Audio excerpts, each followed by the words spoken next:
Hello, this is a brief introduction to the e-learning UGHE style guide for Canvas, with the idea being that we begin to create more consistency across UGHE's online course offerings and also improve our courses online along the way. The style guide is organized around these modules: page layout, color palette, typography, images, PowerPoint, video, writing, banner and course card, accessibility, copyright, and who to contact. And I'm just going to briefly go over these sections. Page layout. It's helpful to think here that each of the pages that you create in your Canvas courses are similar to a book, and that they have text and images. And so that if you think about them in terms of a textbook, you want to allow for some white space around the text and images that you're using, just to give the text and images some room to breathe and make them sort of easier to see and digest for the students. It's going to be important to maintain a color palette across your courses, and so that if you're using headings in your modules, you might stick with, or you should stick with at least one color throughout your course. It's important to use text to organize your content. Text is critical in terms of introducing new content, and you want to use headings to do this. Images should be given room to breathe, and that's another part of putting these courses together that is similar to creating a page in a textbook. So I think it's helpful to think about that analogy. We are going to begin to focus on using specific color palettes for our courses, and because UGHE uses cardinal red and Merlot red in terms of their communications, these are the main colors that UGHE uses. I think we're going to start moving gradually towards using banners and headings in the courses using these colors. Contrast is important to use to draw attention to important topics, and you're going to want to maintain the same color for all your hyperlinks on all the pages in your course. Typography. 12-point arrow font is the default font in Canvas, and that will be used as a main body in the main body of your content. For heading 1, the main heading, use a 28-point font. For heading 2, use an 18, and then, as I mentioned before, for the paragraph, 12-point. It's important to make sure that your headings describe the content. Make sure that there's a space between paragraphs. This gives the eyes time to relax when they're looking at a screen, and it gives a clue that there's new content coming. PNG file types should be the default file types for images used in Canvas.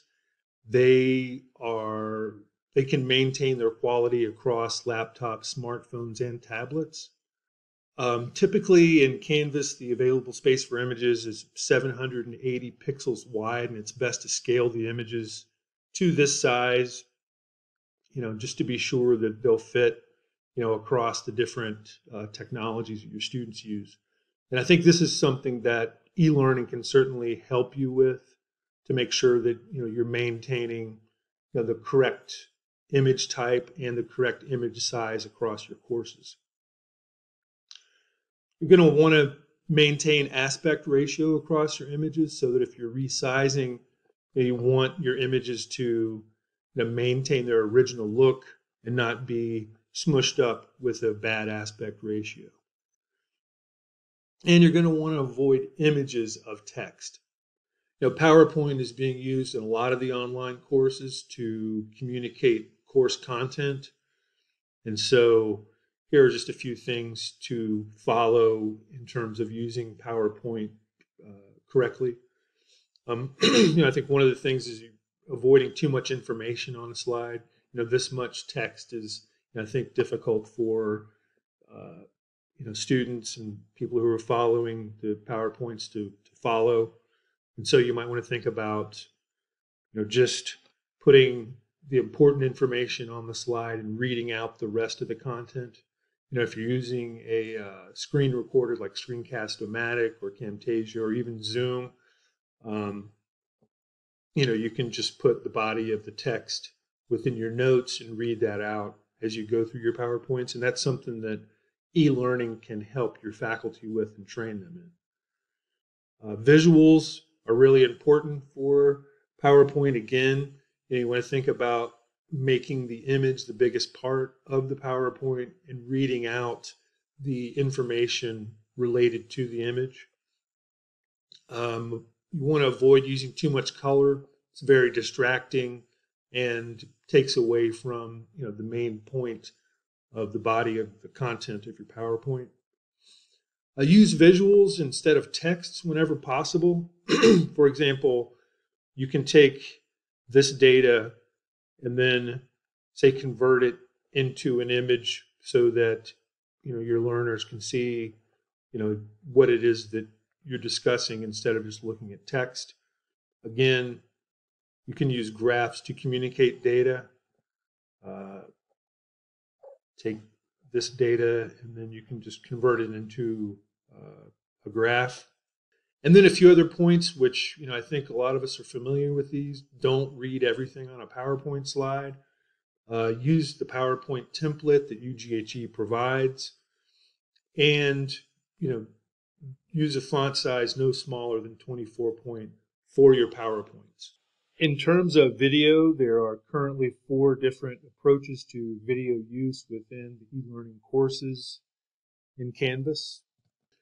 Faculty simply record themselves presenting their lectures and their PowerPoint using Screencast-O-Matic or Zoom. Animated videos are created using PowerPoint. And something that I hope that we can start developing more of are video cameras used to record lectures similar to this one. And of course, we're using video from other sources. For example, osmosis is being used by MBBS. When you begin to put together a video, it's important to put together a storyboard so that you have the visuals that you want to use, the time that you're going to use, the text that you're going to use to read from, and any audio that might be used in the video. All videos uploaded in Canvas should have this introduction, which is animation and music prepared by e-learning. And we can put that in front of the videos that you create for you. Your videos shouldn't be longer than 15 minutes. If they are longer, you might want to think about breaking them into chunks. Learning is more likely to occur if the information is shorter instead of longer.